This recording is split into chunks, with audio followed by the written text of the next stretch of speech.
예, 동서고금을 막론하고 우리 인간 사회의 문화 가운데 한 가지 특징이 있는데요. 사람이 더 많은 지식을 갖게 되면 더 훌륭해질 것이다라고 생각하는 그런 낙관적인 경향입니다.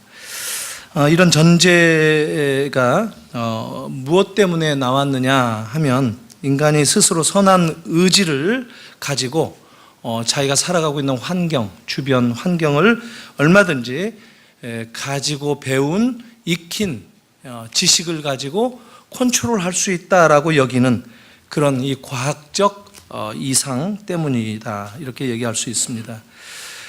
흔히 서양 문명의 이 두 축을 얘기를 할 때 헬레니즘과 헤브라이즘을 들 수 있죠. 헬레니즘은 이 그리스 이 문화를 근간으로 하는 그런 정신세계를 말하는 건데, 헬레니즘을 만들었던 그리스 사람들에 따르면 더 지혜로운 사람은 어떤 사람인가? 더 많이 배워서 더 많은 지식을 가지고 있고 그래서 더 많은 능력을 발휘할 수 있는 사람이다라고 하는 이런 전제를 가지고 있습니다. 그런데 헤브라이즘에서는 이 히브리, 이 유대인들 사고 방식에서는 전혀 다르게 그런 그 지식의 축적만으로는 불충분하다, 인간은 온전할 수 없다라고 하는 그런 관점을 가지고 있습니다. 마치 오늘 잠언 1장 7절에서 나오는 대로 여호와를 경외하는 것이 그 어떤 지식, 어떤 지혜의 출발점이기 때문에 바로 그것 때문이다. 성경적인 관점은 상당히 다른 그런 관점을 가지고 있습니다. 우리가 흔히 성경이다라고 얘기할 때 바이블 그러면 이거는 그 예수 믿는 사람들, 소위 유대인들과는 상관없이 유대 밖에서 쓰는 용어입니다. 그러니까 그 영어로 바이블이라는 말은 한참 후에 생긴 말이에요. 바이블이라는 말은 이 비블로스라는 이 도시에서 나온 말인데, 저 지중해 저 두로 시돈 한참 북쪽에 있는 그곳에서 파피루스를 처음 만들었다고 그래요. 이게 소위 말하면 그게 고대 사회의 종이였죠, 종이.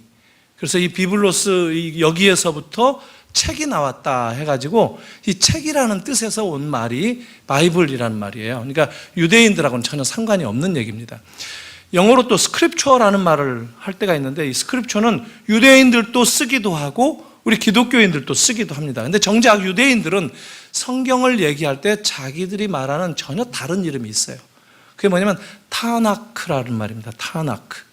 이게 세 음절로 되어 있어요. 타나크.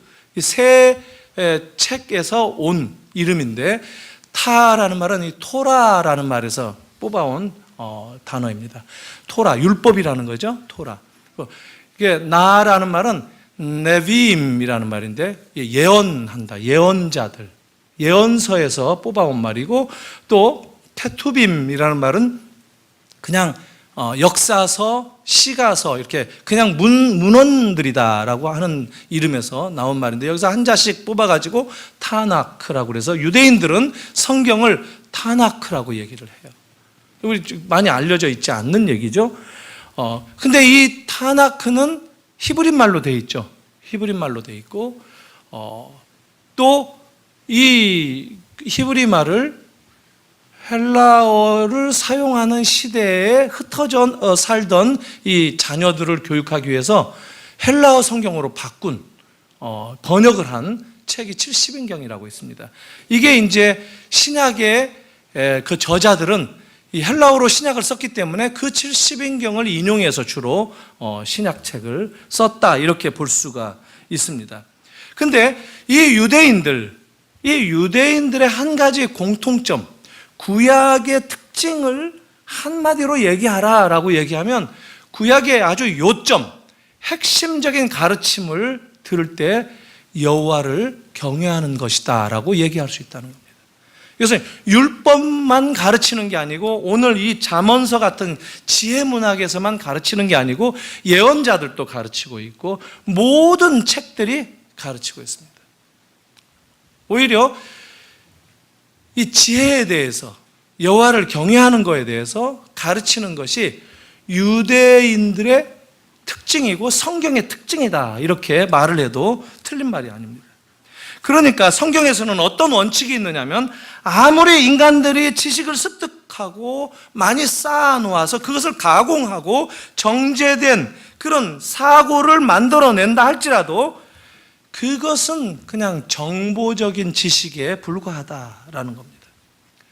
그게 하나님의 마음, 또 하나님의 뜻, 하나님이 계신다라고 하는 것에 대해서 그 하나님과 연결시켜서 내가 아는 바를 생각하지 않는다면 그건 아무 쓸모가 없다라고 생각하는 것이 유대인들의 공통점이었어요.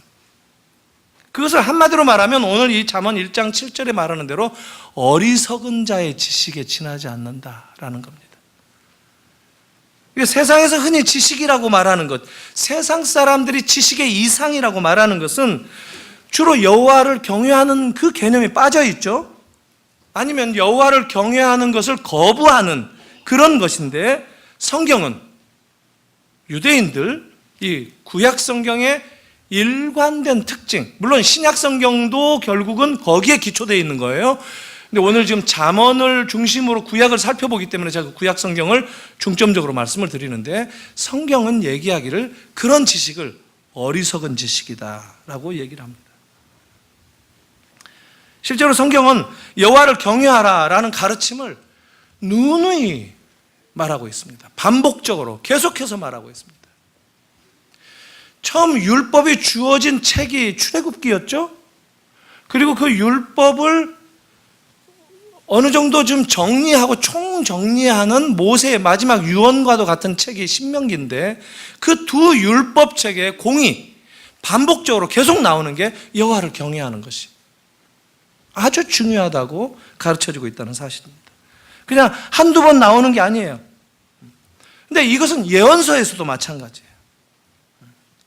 여호와를 경외하는 것이 모든 것의 출발이다라고 하는 거예요. 인생의 첫 걸음이다라고 하는 겁니다. 이 지식의 근본이다라고 얘기하는 거, 이게 조금 더 지나가면 잠언 안에서도 다양하게 표현이 바뀌는데, 지혜의 시작이다라고도 하고, 그것은 뭐냐면 인간 삶의 첫 번째 요건이다라는 그런 뜻입니다. 여호와를 경외하는 것이 지식의 출발점이라는 거예요. 그 지식은 단순한 널리지만을 뜻하는 게 아니라 이게 삶으로 나타나고 삶을 만들어내서 그 삶 속에서 반영되는 그런 통합된 지식이라고 얘기하는 겁니다. 이 잠언에서만 해도 이 여호와를 경외하는 것이 끝없이 반복되고 있습니다. 1장 29절에도 나오고, 여호와를 경외하는 것을 사람들이 싫어한다, 어쨌든 그렇지만 이게 우리 믿는 모든 사람들에게는 모토가 되어야 된다라고 얘기를 합니다. 실제로 이 잠언은 지혜에 대해서 상당히 구조적으로 체계적으로 가르치고 있는 전문 교육책입니다. 잠언을 직접 들으면서 우리의 삶의 방식을 만들어내라라고 성경이 지금 의도하고 있다는 것이죠. 2절 말씀을 한번 제가 보겠는데, 이 잠언 1장 2절에 보니까 이는이 뭐냐면 잠언은 이라는 뜻이에요. 솔로몬의 잠언이다라고 저자가 나왔죠. 지혜와 훈계를 알게 하며 명철의 말씀을 깨닫게 하며. 지혜와 훈계. 훈계라는 말은 이 디서플린, 이게 뭡니까? 권면받고 또 징계도 받고 훈육을 받는다라는 이런 뜻입니다. 포괄적인 용어죠. 근데 여기 중요한 것은 사실 알게 하며 깨닫게 하며, 이 동사인데 이것은 understanding이라는 뜻이에요. 이해한다, 깨닫는다. 단순한 우리는 이 서양 문명에 우리 동양 사람들인데도 너무 많이 노출이 되고 영향을 받아가지고 이해한다 그러면 머리로 이해하는 것으로, 머리로 알았다라고 불이 반짝 들어오는 것을 이해한다, 깨닫는다, 이런 식으로 생각하는 경향이 있습니다. 근데 이것은 무슨 얘기냐면, 어떤 분명한, 확실한, 확증된 사실을 더 확고하게 세우는 것, 이런 뜻이 있어요. 그런 것을 깨닫는다라고 성경은 얘기합니다. 단순히 지식을 가졌다, 내가 좀 더 알게 되었다라고 하는 이 이성적인 그런 결과가 아니라 내가 그 아는 것을 세워서 이제 그걸 기준으로 내 삶을 만들어갈 수 있는 재료로, 자료로 삼는다라는 겁니다. 그러니까 히브리인들의 아주 이 공통적인 특징 가운데 중요한 것은 아는 것에서 그치지 않고 이 아는 것은 반드시 삶으로, 행동으로 연결이 되어 있어야 된다라고 생각하는 것이에요. 이게 아주 중요한 겁니다. 다른 말로 말하면 실천적인 도덕성. 여기 3절에 보니까 또 지혜롭게, 공의롭게, 정의롭게, 정직하게 계속 연급어 나오고 있어요. 근데 원래 원어는 세 가지 용어가 사용되어 있어요. 세 가지. 무슨 얘기냐면 공의롭게, 정의롭게, 공평하게, 이런 용어입니다. 뭐 아주 중요한 이 율법의 근간을 이루고 있는, 이게 이 법정적인 개념이에요. 유대인들이 법에서 재판관들이 판단하는 그 기준, 공의로운 기준, 뭐가 옳은가, 이 사람이 의로운가, 이 사람이 잘못했는가 하는 그런 정의의 기준, 그리고 페어하게, 공평하게 판단하는, 이 사람에게만 해당되는 게 아니라 보편적으로 누구에게나 해당되는, 이 사람에게만 특별히 어떤 가혹하게 판결하는 것이 아니라 그 판결의 기준은 다 공이 똑같은 그런 법관들이 판단하는 그 근거, 그 그림을 두고 지금 사용된 용어라고 얘기할 수 있습니다. 그러니까 지혜라는 말은 실천과 연결되지 않게 이해하는 것은 이건 잘못 이해한 것이다라는 거예요. 성경은 항상 우리들의 삶을 전제로 얘기를 하는 그런 버릇이 있다는 거예요. 그래서 여기서 훈계한다, 교육한다, 이런 말은 무슨 얘기냐면 우리가 말씀을 듣고 그 말씀대로 따라 살라고 가르친다는 얘기입니다. 다른 말로 말하면 뭐죠? 우리가 늘 평범하게 듣는 얘기인데 순종하라는 거예요. 말씀에 순종하는 삶을 만들어내기 위해서 교육이 필요하다는 거예요. 근데 그 교육의 내용이 뭐냐는 것은 여호와를 경외하는 것 자체가 교육인 거예요. 여호와를 경외하도록 만드는, 이게 굉장히 비이성적인 그런 이 개념일 수 있어요. 이성적인 그 서양 문명에 우리가 너무 경도되어 있기 때문에 여호와를 경외하라, 이 말 가지고는 굉장히 이게 무슨 밑도 끝도 없이 여호와를 경외하라니? 이렇게 생각할 수가 있단 말이죠. 히브리어로 안다는 얘기도 굉장히 의미심장하죠. 야다라는, 이 안다라는 말이 굉장히 깊은 얘기예요. 뭐냐면 안다는 것은 하나다라는 거예요. 한 몸이라는 거예요. 그러니까 그대로 모든 것들을 증거하고 나타낸다는 거예요. 알기만 알고 나는 알고 있지만 그대로 안 산다가 아니라, 아는 것이 어떻게 증거되느냐면 삶을 통해서 반영되어지는 그런 알물, 성경에서는, 구약에서는 안다라고 얘기한다는 겁니다. 그리고 이 안다라는 얘기는 구별해낸다는 거예요. 구별한다. 알기 때문에 내가 구별한다는 거예요. 뭘 구별하느냐면 악으로부터 선을 취할 수 있는 그게 아는 것을 기초로 한다는 거예요. 다른 말로 얘기하면 구약 성경이 지금 안다, 또 배운다, 지혜를 가지고 있다라고 하는 그 근거는 뭐냐면 옳고 그름을 판단해서 옳은 것을 선택할 수 있는 그런 힘을 합해서 얘기한다는 겁니다. 그러니까 단순히 머릿속으로만 깨닫는다, 이런 정도가 아니다라는 거예요. 담겨있는 그런 지식, 이런 것이 아니라 이 지식은, 성경에서 얘기하는 지식은 다이나믹스하다는 거예요. 역동적으로 꿈틀대는 지식이다라는 얘기예요. 뭔가를, 이게 틀렸고 틀린 것은 내가 피하고 취하지 않아야 되고, 옳은 것을 적극적으로 붙잡고 하는 이런 결정을 내릴 수 있는 것을 일관되게 안다, 깨달았다, 지혜 있다, 참된 지식이다 라고 얘기를 한다는 겁니다. 그런데 이것을 어디에 걸어놨느냐면 여호와를 경외하는 것이 바로 그거다라는 겁니다.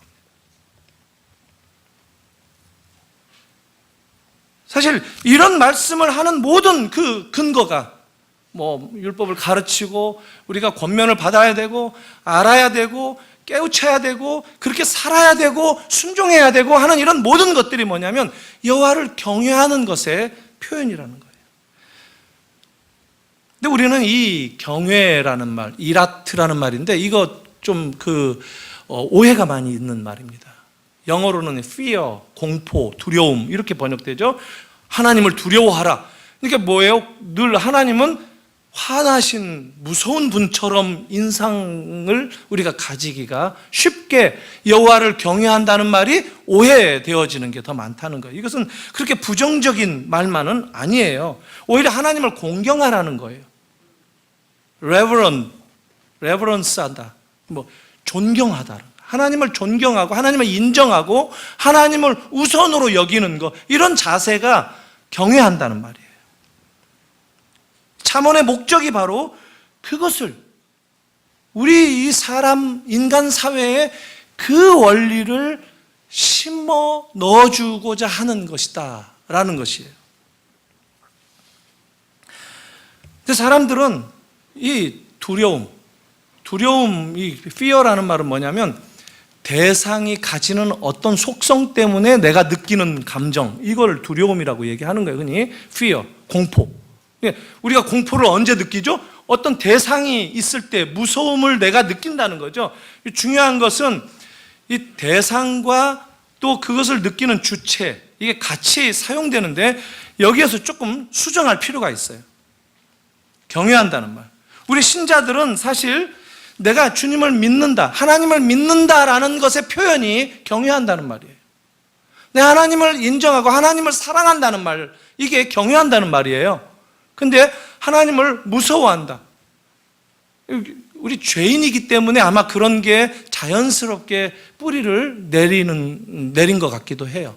그렇잖아요. 우리가 죄인 아닌 사람이 없기 때문에 이 죄를 느끼고 죄를 의식하는 순간 하나님은 두려운 존재가 되는 거죠. 그런데 그렇게 혼동할 필요는 없다는 거예요. 여호와를 경외하라는 말, 그 말씀의 개념에서는 그런 혼동을 할 필요 없다는 거예요. 이게 그리스어로 성경이 번역될 때 포보스라는 말로 번역돼서 포보스, 포비아 이게 무슨 고소공포증을 말할 때 모든 그 두려움을 얘기할 때 밑에 단어 끝에 포비아 붙잖아요. 거기서 나온 말이에요. 포보스, 두렵다, 공포 이런 거예요. 이 의학 용어죠. 그렇게 번역을 해놨어요. 그러다 보니까 그 70인경의 전통을 따라서 하나님을 경외한다는 말이 하나님에 대한 이 두려움, 공포를 갖는다는 걸로 그냥 정착이 더 된 것 같기도 해요. 그래서 우리들이 흔히 두려움을 가질 때 보면 어떤 두려움을 가지죠? 좀 불안하고 좀 떨리고 좀 뭔가 긴장되고 그럴 때 상대로부터 거절될까? 상대에게 혼날까? 상대가 나를 이렇게 꾸중할까? 내 잘못을 지적하면서 비판할 것인가? 아니면 내가 잘 성공하지 못하고 실패할 때 갖는 그런 실패의 두려움. 또 우리가 흔히 권위에 대한 두려움을 가질 때가 있어요. 권위. 이것도 굉장히 잘못된 경향이 있는데 하나님의 권위에 대한 두려움을 갖는다라고 하는 거. 하나님의 권위를 우리가 경외한다라고 얘기할 때 이때 마치 경찰을 보면 범죄자들이 덜컹 하잖아요. 저는 죄진 거 없는데 경찰 지나가면 괜히 뜨끔할 때가 있어요. 운전을 밥 먹듯이 이렇게 범하면서 해서 그런지 경찰만 보면 긴장되고 그런 게 있어요. 이게 지금 권위에 대한 그 권위에 대한 잘못된 반응이라고 할 수 있죠. 근데 하나님이 그런 경찰이라든가 직장의 상사, 저 상사만 보면 난 두렵다, 위축된다.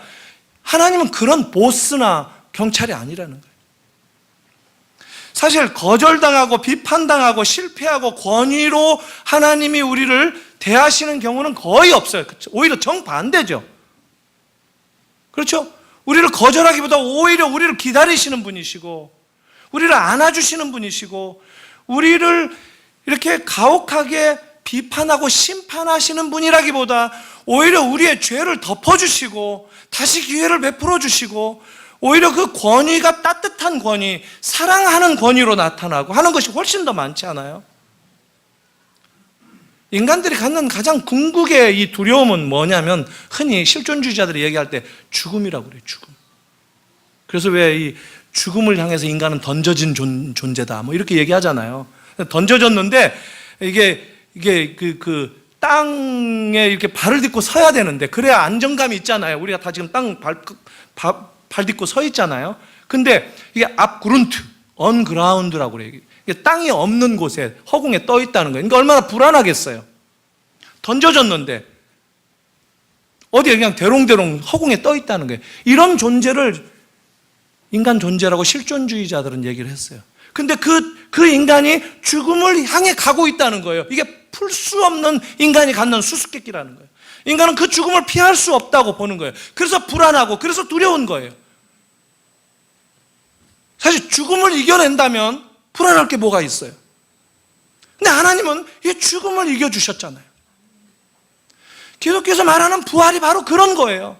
실존주의자들이 그 어떤 수단을 통해서라도 인간의 실존의 문제를 해결할 수 없다고 하지만, 하나님은 그것마저 해결해 주신 분이라는 거예요. 그러니까 우리가 갖는 부정적인 두려움의 그 하나님의 인식, 이건 사실 잘못된 거예요. 그 여기 뒤집어진 그런 생각들을 우리가 가져야 돼요. 어떤 사람이 이런 얘기를 했어요. 이 레크 웰레스라고 하는 사람인데, 자기는 믿음이 좋은 사람이래요. 나는 믿음이 아주 좋다. 나는 하나님만을 경외한다. Sometimes 마누라를 경외하지만, 이런 얘기를 남겼어요. 이게 무슨 얘기냐면, 우리가 이 경외한다는 말을 오해할 때가 있다는 거예요. 부정적으로 생각할 때가 있다는 거예요. 부인을 뭐 경외하잖아요. 사랑한다는 거 아닙니까? 부인 경외해야죠, 당연히. 사랑하고 아끼고 존중하고 이런 마음이잖아요. 근데 이 자기가 캥기는 일이 있을 때는 뭐 어디 가서 카드 왕창 긁었다든가 이러면 경외의 이 개념이 무섭다는 것으로 바뀌잖아요. 이렇게 사용된 것이 여호와를 경외하는 것에 이 개념이 오해된 배경이라는 거예요.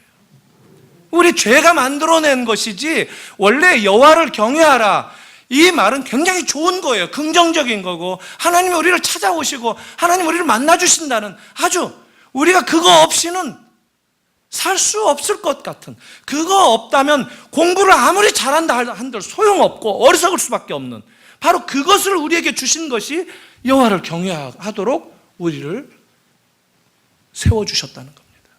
이게 축복이에요. 아무나 여호와를 경외할 수 있는 게 아니에요. 어떤 사람이 여호와를 경외할 수 있느냐면, 하나님의 사랑을 깨달은 자, 하나님의 사랑을 바라보는 자, 하나님의 은혜를 경험한 사람들만 경외할 수 있는 거예요. 그러니까 축복인 것이죠. 우리는 이런 경외한다는 말, 내가 주님을 믿는다는 얘기인데, 주님을 신뢰한다는 얘기인데, 이것을 굉장히 두렵게 생각을 해요. 그래서 예수 믿으면 마치 어떤 두려운 일이 생기는 것처럼, 그렇지 않아요.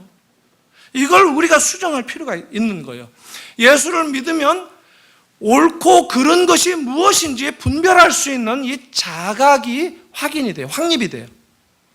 세상을 보는데, 세상을 보는 관점이 달라져요. 하나님의 눈, 하나님의 마음으로 세상을 볼 수 있어요. 우리 예수 믿는 사람들 가운데 가끔 굽어진 사람들 만나죠. 하나님의 마음을 못 읽는 사람들이에요. 목사라 할지라도 왜 말을 저렇게 하지? 이런 사람들 가끔 있잖아요. 하나님의 뜻이 무엇인지 헤아리지 못하는 사람.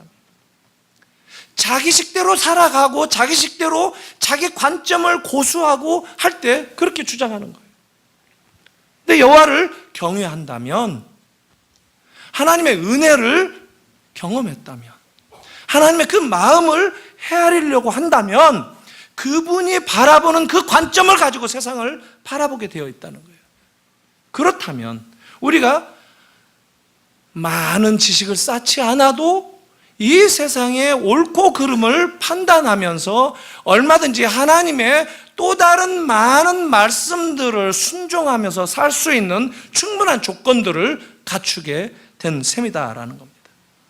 그래서 가장 중요한 것은 이 구약에서 말하는 여호와를 경외한다라고 얘기하는 것의 가장 핵심적인 것은 순종으로 연결되는 삶이 근간입니다. 순종하는 믿음, 순종하는 삶, 이게 여호와를 경외하는 그리고 지식의 첫걸음이다라고 하는 겁니다. 이게 굉장히 성경은 이성적으로는 맞지 않는 것 같은, 세상에서 가르치는 것이 아닌 것 같은 이상한 얘기를 하는 것일 수도 있어요. 오늘 아침에 제가 오늘 설교 한번 봐야지 하고 아침에 원고를 쭉 보는데 TV에 이 뉴스에서 YTN에서 미국의 어떤 학교를 하나 소개를 하더라고요. 무슨 학교 이름이 인디펜던스 스쿨이었어요. 학교 이름이 독립이에요. 독립학교. 근데 중고등학교일 거예요. 근데 그 학교 교장 선생님이 그 학교의 모토를 만들었는데 다른 사람들을 이해하는 거, 다른 사람들을 존중하는 거, 다른 사람들을 먼저 생각하도록 하는 것이 그 학교의 모토였대요. 그리고 그게 몇 년에 걸쳐서 잘 정착이 되어서 상도 받고 이제 알려질 정도가 되었어요. 근데 그 교장 선생님 그 지역의 테네시주에 있는 그 도시의 학교였는데, 내슈빌이라고 하는 곳이었는데, 그건 또 다른 뉴스다. 내슈빌 아닙니다. 테네시주에 있는 그 학교였는데, 그 지역의 한 35개의 모든 학교들이 다 같은 수준이다라고 얘기를 겸손하게 하시더라고요. 근데 촬영을 했는데, 다우너 있죠? 다운 증후, 염색체 이상으로 생긴 그 얼굴이 다 비슷비슷하잖아요. 그 아이가 그 학교 한 학생이에요. 근데 건강하고 성한 키 큰 학생, 정말 아주 잘생겼더라고요. 인터뷰하는 학생인데 아주 가장 친한 친구가 하나 있는데, 그 학생은 누구에게도 친구예요. 그리고 어느 날 그 학교에서 학생들이 날을 하나 정해서 그 다우너에게 왕관을 끼워주면서 오늘은 너의 날이다라고 축제를 이렇게 만들어준 그런 것도 소개가 되더라고요. 근데 그 친한 친구가 난 너무 이 아이하고 깊이 있게 전화도 주고받고 같이 학교 생활하면서 그 집도 방문하고 자기 집으로도 데려오고 해서 함께 어울려서 사는 것이 너무 행복하다는 거예요. 이런 것들이 여호와를 경외하는 데서 나오는 거예요. 다우너가 사실 좀 모자랄 수 있어요. 장애죠, 장애. 세상에서는. 그러나 하나님이 보내신 내 이웃이고 내 친구다라고 하는 하나님을 경외하는 마음이 있게 되면 그게 장애가 안 되는 거예요. 그래서 그를 나처럼 받아들일 수 있고, 내가 소중히 여기고 그를 더 귀하게 여기는 마음으로 친구들에게, 이웃들에게 열려있는 이런 태도를 가지고 학교 생활을 한다는 거예요. 저는 굉장히 아주 물론 오늘 아침에 본 뉴스이기 때문에 따끈따끈하기도 하지만 굉장히 인상 깊게 들었습니다. 우리나라에 이런 게 회복돼야 되지 않겠습니까? 우리나라가 지금 교육에 문제가 있다라는 얘기를 수십 년째 듣지 않았습니까? 해방 이후에 단 한 번도 예외 없이 들었습니다. 저도 어린 시절부터 문교부 장관, 그때는 지금 교육부 장관, 누가 해도 안 되고 계속 바꿔치기만 하고 해도 지금까지 교육 문제가 해결이 됐습니까? 아니요, 지금 교육의 다른 문제를 해결하려고 하기 때문에 해결이 안 되는 거예요. 지식교육에 어떤 것들을 머리에 넣어서 남들보다 빨리 말을 알아맞추고 더 높은 점수를 받는가에 초점을 두고 그렇게 학생들을 솎아내는 그런 교육을 하려고 하니까 안 되는 거예요. 자기보다 더 연약한 사람들을 향해서 주의를 기울이고 그를 존중하고 높이고 하는 이런 교육을 했어야 되는 거죠. 우리나라 교육의 위기라고 그러죠. 오늘 우리 5명의 유아 세례, 지금 이 아이들이 살아가는 그 세상을 위해서 우리가 깨워야 되지 않겠습니까? 저도 애들 이 유아세례 주면서 지난 한 주간 내내 우리 애들 5명이나 유아세례를 주는데 참 우리 교회 정말 이 축복이다, 감사하다. 근데 이 아이들이 유아세례 주고 이 종교적인 어떤 그 습관적인 어떤 그런 감각으로 신앙생활을 하게 그냥 둘 것인가? 루틴되게 만들 것인가? 아니면 이 아이들에게 어떤 역동적인 하나님을 기쁘게 만들 뿐만 아니라 하나님이 역사하시는 그런 다이나믹한 인생을 살아갈 수 있는 그런 환경과 같이 어우러지는 그런 것들을 같이 고민하고 기도해야 되는 거예요. 지난 한 주간 동안 이 5명의 아이들을 생각하니까 너무 감사하고 이거 자체가 복이더라고요. 근데 우리네 교육 현실은 그렇지 않잖아요. 저는 여러분들의 가정부터 회복되기를 바랍니다. 가정에서부터 못나고 연약하고 힘없는 아이들에게 더 주목하게 만들고, 저도 어릴 때 그랬어요. 제가 공부를 좀 썩 잘했거든요. 그래서 저는 어디 가나 인기였어요. 친구들 어머니들이 저 가면 막 떡도 내놓고 막 수정과 식혜 막 내놓고 쟤하고 같이 놀아라, 쟤 우리 집에 좀 자주 데려와라 그랬어요. 저는 굉장히 우쭐했거든요. 근데 예수를 믿고 보니까 그게 좀 부끄러운 과거더라고요. 저도 그런 거에 일조한 거예요. 그런 이 세상의 그런 무질서한 것들에 편승한 것에 일조한 거예요. 우리 부모님들이 그렇게 자기 아이들을 더 이렇게 똑똑한 아이들로, 세상에서 잘난 아이들로 만드는 거가 죄입니까? 죄는 아니죠. 당연히 그렇게 해야 되겠죠. 그런데 한 가지 빼먹었다는 거예요. 하나님을 경외하지 않았다는 거예요. 하나님을 경외하는 이 은혜가 부족했다는 거예요. 그래서 내 아이가 시험 점수가 높으면 그게 은혜인 줄 알았어요. 내 아이가 연약한 아이를 보살펴주고 그와 함께하고 그의 어려움을 같이 나누어주고 하는 것이 그게 하나님의 은혜라고 생각을 못했다는 거예요. 애들을, 점수 좋은 애들 골라내는 게 교육의 이념이 되어 있지 않습니까? 목동이니 대치동이니 이런 단어들이 주는 의미가 뭡니까? 점수 따는 거 아닙니까? 점수 따는 게임에 우리가 다 내어줬다는 거예요. 하나님을 경외하는 것이 빠진 채 열심히 살아왔다는 겁니다. 이걸 다시 브레이크를 잡아야 돼요. 저는 우리 한국의 교육이 그렇게 문제가 많다 하는 것을 저는 뒤집어서 생각합니다. 이거 기회 아닙니까? 기회예요. 이게 아주 놀라운 축복의 기회란 말이죠. 우리 교회가 작지만 그런 교육에 대한 건강한 생각부터 우리 교회 안에서만이라도 하나님의 나라의 그 질서가 통용되도록 만든다면, 거기서 우리들이 하나님의 그 마음을 함께 나누면서 경험할 수 있다면 그게 얼마나 놀라운 하나님 나라를 경험하는 겁니까? 제가 한 달 반쯤 전에 저희 애들 데리고 어머니를 한번 찾아뵀습니다. 저희 시골에 어머니 혼자 계시는데, 저희 어머니도 연세가 많으세요. 88이시니까 혼자 사세요.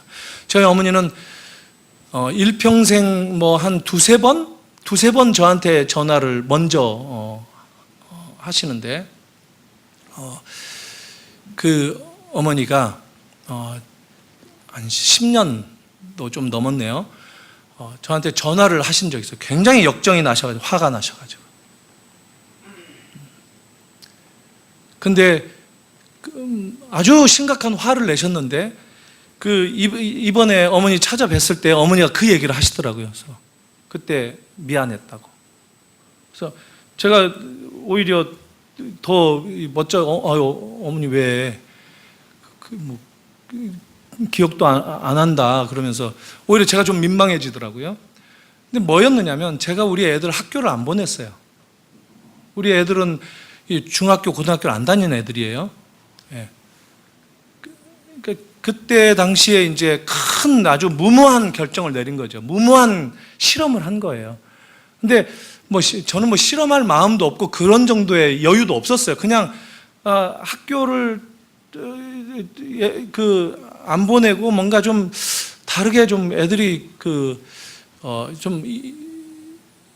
학교에 다니면서 혹시 잃어버릴 수 있는 그런 성품들은 좀 잃지 않았으면 좋겠다는 그런 아주 참 유치한, 아주 좀 이렇게 순진한 그런 생각 때문에 학교를 안 보낸 거예요. 근데 보니까 저희 어머니는 거기에 대해서 아주 분노하셨어요. 저희 어머니는 6남매를 키우셨는데 제가 막내고, 내가 너희들을 어떻게 키웠는데, 내가 너를 어떻게 공부를 시켰는데, 학교를 아이들에게 공부할 수 있는 기회 자체를 빼앗아 버렸다는 거예요. 이게 부모가 할 짓이냐. 근데 제가 그때 전화를 들을 때 그건 아닌데, 제 입장에서는 그거는 그렇게까지는 아닌데 엄마가 좀 오버하신다 이런 생각은 들지만, 이게 통하지 않는다, 어머니가 이해를 잘 못하신다는 생각을 했어요. 그래서 알았다 그러고 이제 끊었어요. 근데 이번에 갔을 때 어머니가 오랫동안 한 10몇 년 이렇게 보셨는데, 애들이 어머니가 보시기에 예수 잘 믿는 것 같고, 그리고 학교 다니고 안 다니고가 큰 차이도 없고, 그래서 내 엄마가 생각이 짧았는데 미안하다, 네가 애들을 잘 키웠다, 이런 말씀을 하시더라고요. 그래서 제가 굉장히 사실 좀 부끄럽더라고요. 제가 사실 잘 키웠다고 생각을 해본 적도 없습니다. 지금도 마찬가지고. 그리고 애들 키우면서 잘 키웠다 이런 생각을 하는 부모가 어디 있겠어요? 늘 불안한 거죠. 늘 끝나지 않은 어떤 과제물 같잖아요. 애들이 아무리 커도 시집 가고 다 가면 행복할 것 같아요. 끝나는 것 같아요. 아니잖아요. 손주를 낳고 그 손주들이 자라서 시집을 가도 걱정거리는 늘 있는 거 아니에요. 이게 부모 아니에요. 이게 뭐냐면, 애들을 우리가 키울 수 없어요. 우리 힘으로 우리가 어떻게 설계해가지고 애들을 반듯하게 키울 수 있다는 그런 발상 자체가 얼마나 어리석은 생각인지 몰라요. 성경은 그걸 얘기하는 거예요. 하나님의 은혜로 키우는 거예요. 여호와를 경외하라. 그래서 성경은 그렇게 얘기하는 겁니다. 그 하나님의 은혜를 가슴에 품자는 거예요. 그 하나님이 우리를 사랑하시는 것을 잊지 말자는 거예요. 그리고 이것만큼은 우리가 한번 살려고, 순종하려고 노력해보자는 거예요. 사랑하는 성도 여러분, 여러분들의 가정이 혹시 자녀들로 인해서 여전히 심각한 어떤 기도 제목으로 남아 있습니까? 우리는 주님의 은혜를 구하는 것밖에 다른 길이 없어요. 그러나 그게 아무것도 아닌 것 같고 나약해 보이는 것 같지만, 그거면 충분하다는 거예요. 그게 모든 것의 출발이고 마침점이라는 거예요. 하나님의 여러분들의 자녀들을 붙잡아 주실 줄을 믿으시기 바랍니다. 그 은혜로 우리는 오늘도 주님께 자녀들을 맡기는 겁니다. 오늘 우리 5 어린 아이들, 그 가정들, 그리고 여러분들의 가정들을 생각할 때마다 이 하나님의 은혜의 소중함을 가슴에 깊이 품으시는 여러분들이 되기를 바랍니다. 이것이 여호와를 경외하는 회복이라고 확신합니다. 이 회복에서부터 모든 것이 해결될 것입니다. 여러분들의 주일학교 아이들도 그런 마음으로 다가가시길 바랍니다. 어제 우리 김 목사님과 잠깐 교사 교육에 관해서 책 얘기를 쭉 하다가 복음에 대한 열정, 물론 심리적인 이 티칭 메소드에 필요한 아이들을 이해하고 하는 이런 것들도 중요하고 그러는데, 결론적으로는 복음으로 다시 돌아가자. 복음에 대한 열정을 우리 선생님들이 품게 하고, 그 복음의 열정이 넘쳐 나오는 그것을 아이들이 경험하도록 하자. 그걸 초등학교 때, 중학교 때, 고등학교 때 경험해서 저도 그 경험 때문에 목사가 된 거예요. 그렇게 우리 아이들을 도전하자. 그래서 여러분들이 그런 마음으로 우리 아이들을 다시 만나고 힘을 얻으시길 바랍니다. 여호와를 경외하는 것이 모든 것의 출발점이다. 우리의 삶의 출발점이다. 지식과 지혜의 출발점이다라고 얘기하는 것은 이 지식이라고 얘기하는 것 같지만 점점 보면 말이 달라지고 있어요. 잠언에서도 지혜라고 얘기하고, 그것은 결국 우리의 삶 전체를 말하는 겁니다. 모든 것의 출발점이다라는 거예요. 하나님을 사랑하라는 겁니다. 그 예수님이 말씀하신 것은 여호와를 경외하고 하는 것, 그것은 결국 하나님을 사랑하라, 그래서 이웃을 사랑하라는 거예요. 우리 아이들이 똑똑한 아이들이 되기보다 나보다 좀 더 약한 아이들에게 손을 내밀고 아량을 베풀고 따뜻한 사랑으로 여유 있게 품어줄 수 있는 이런 마음을 갖도록 하는 것. 본능을 억제하는 것 아닙니까? 우리는 짓밟으려는 게 본능인데 그것을 보여주고 그것을 선생님들이 함께 나누고 그렇게 하는 것 외에는 세상은 바뀌지 않습니다. 교육으로 이제까지 세상이 변화된 게 없습니다. 교육으로 과학기술로서 인간이 문명은 발전시켰을지 모르지만 우주로 좀 더 높이 날아갔을지는 모르지만 인간성의 변화를 만들어내지 못했습니다. 그것은 결국 사랑입니다. 결국 하나님의 사랑으로 돌아가는 길밖에 없습니다. 아직도 이것이 필요한 이유는 이제까지 전 인류가 이 문제에서 실패했다는 거예요. 우리나라 교육이 문제다라고 얘기하는 것은 교육에 있어서 어마어마한 기회가 있다는 거예요.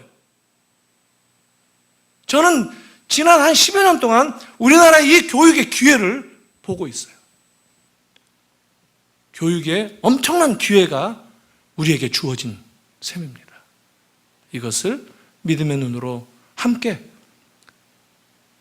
고백하고, 주님, 뭔지 모르지만 주님 따라가겠습니다. 한 걸음 한 걸음, 당장 결과로 주어지지 않더라도 주님 붙들고 가겠습니다 라고 하는 이 고백을 함께 나누며 다시 새로운 출발점에 서는 우리 모두가 되기를 주님의 이름으로 축원합니다. 같이 기도하겠습니다.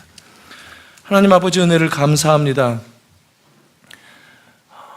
여호와를 경외하는 것이 우리의 모든 삶의 첫 걸음이라고 말씀해 주셔서 감사합니다.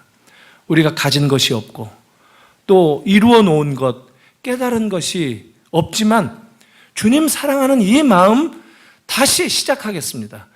그렇게 어려운 것이 아니라 주님 순종하며 소박하게 한 걸음 한 걸음 나가면 되는 이 주님의 가르침, 주님 순종하며 따르겠습니다. 우리 가정에서도 이것을 다시 세워가겠습니다.